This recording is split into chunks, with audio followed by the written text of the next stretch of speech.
তথ্য সম্প্রচার মন্ত্রী জহিরুদ্দিন স্বপন বলেছেন, আধুনিক সভ্যতায় রাষ্ট্র ও সমাজ সব ক্ষেত্রেই গণমাধ্যম হলো আয়না। যে রাষ্ট্র বা সমাজ নিজেকে স্বচ্ছ করতে চায় না, তারা গণমাধ্যমের মতো স্বচ্ছ আয়নাকে গ্রহণ করতে পারে না। আজ রাজধানীর পুরানা পল্টনে ইআরএফ মিলনায়তনে ব্যাংক খাতে সুশাসন ও গণমাধ্যমের ভূমিকা শীর্ষক এক সেমিনারে প্রধান অতিথির বক্তব্যে এসব কথা বলেন তিনি।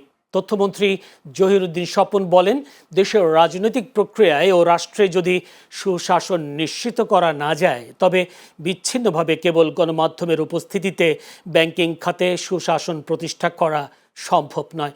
সেমিনারটির আয়োজন করে ইকোনমিক রিপোর্টার্স ফোরাম ইআরএফ। সার্বিক সহযোগিতায় ছিল ইউনাইটেড কমার্শিয়াল ব্যাংক পিএলসি। সেমিনারের সভাপতিত্ব করেন ইআরএফ সভাপতি দৌলত আক্তার মালা ও সঞ্চালনা করেন ERF general secretary Abul Kashem.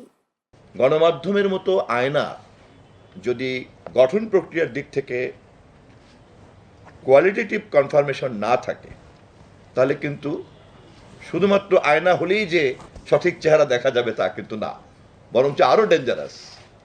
রাষ্ট্র যদি সুশাসন নিশ্চিত না করতে পারে বা সমাজ যদি না পারে, রাজনৈতিক প্রক্রিয়া যদি না পারে, তাহলে শুধু বিচ্ছিন্ন বিক্ষিপ্তভাবে গণমাধ্যমের উপস্থিতির কারণে একটা সুন্দর ব্যাংকিং খাতে সুশাসন বিরাজ করবে